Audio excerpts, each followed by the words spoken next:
Hey guys, what's up? Today we talk about the movie Dracula versus Frankenstein from 1970 or 1971, but it says 1971, so let's stick with that for now.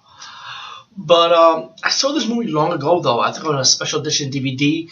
I think if I'm correct, I think the special edition DVD actually had a alternate ending to this because I remember there was a different alternate ending where Dracula one, when Dracula was still alive in this version of the movie, Well, the version I saw is probably like the ending. Well, spoiler, when Dracula is actually completely dead. But all in all, this is a B movie, grindhouse style, I would say.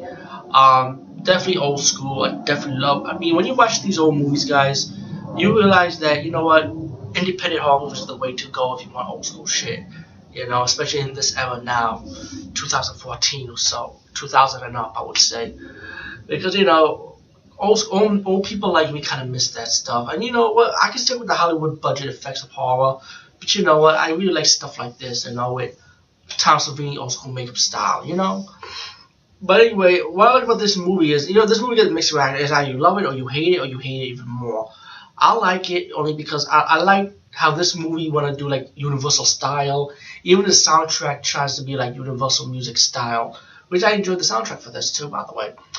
The movie is pretty much about this showgirl, right, from Las Vegas. She's looking for her sister, and pretty much in the beginning of this movie, the sister actually died from an axe killer. As the movie progresses, her investigation, leads to a club. They kind of put roofies on her, to fuck with her mind. And two of the people that went to the club actually saved her, like walk her out of the club. And she met this guy, and then the guy's like helping her out, trying to help her with the investigation to find her sister, While you got this guy, the scientist guy who runs a sideshow of freaks, and you find out that he's a descendant of Frankenstein with the help of this guy, like he's like the ego type of character, played by Lou Chaney or Lau Chaney, whatever he was, how his name is. He's the axe killer that killed these girls, and he gives a syrup to calm his maniac rages down, if I'm corrected. And the lighting in this movie is horrible. Like, you can hardly not see anything, so you gotta pump up the lights on this. Maybe one day, maybe some Shout Factory could do a 4K on this movie. Who knows? You got Dracula himself, who comes to the descendant of Frankenstein. Dr. Frankenstein asks, "Hey, I got the real Frankenstein monster. You help me out, I help you out," because Frankenstein built him a serum. I think it was to make him live longer or something, like in the sun, if I'm corrected. I could be wrong, but it's just the plot of this is just hard to follow with the sound quality on this. But I could be wrong though. But the way it was, I saw this on YouTube, by the way. Let me just say that. So I mean, anyone is interested, see it for free on YouTube. I'll get the special edition that I'm talking about. I know I saw this on DVD with the alternate ending on this. I remember seeing this years ago for the first time. But maybe my old mind made me forgot. Who knows? Besides that, fast forward. So Dracula and Dr. Frankenstein have this team up, and they got the Frankenstein monster. They raise him from the dead.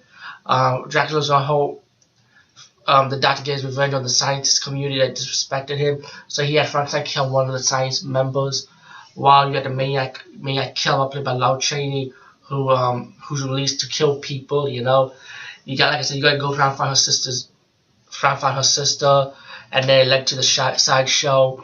And as the movie progressed, the showgirl and her friend got into the sideshow.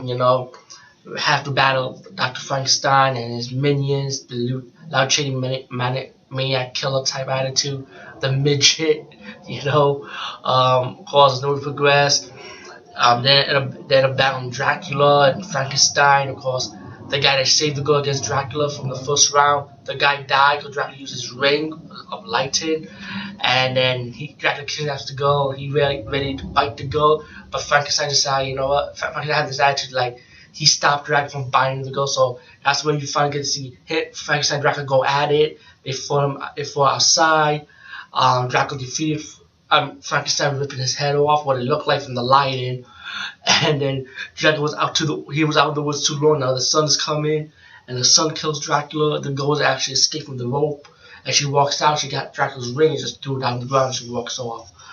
All in all, I highly enjoyed this movie for what it is. I really did. I really enjoyed it. I like the universal feel to it for the early 70s. Like I believe the guys behind this movie wanted to pay homage to Universal in their own way. And I just love the soundtrack. I love the special effects on it. Very cheesy, very B movie-ish, which this movie was anyway. All in all, check out Dracula vs. Frankenstein from 1971 or the DVD from 1970. And again, I think there is a special edition to this DVD with an alternate ending. I could be wrong, but I remember seeing that years ago. I could probably maybe I could be wrong to say, but I remember seeing something different, a different ending to this. Anyway, peace, guys. See you.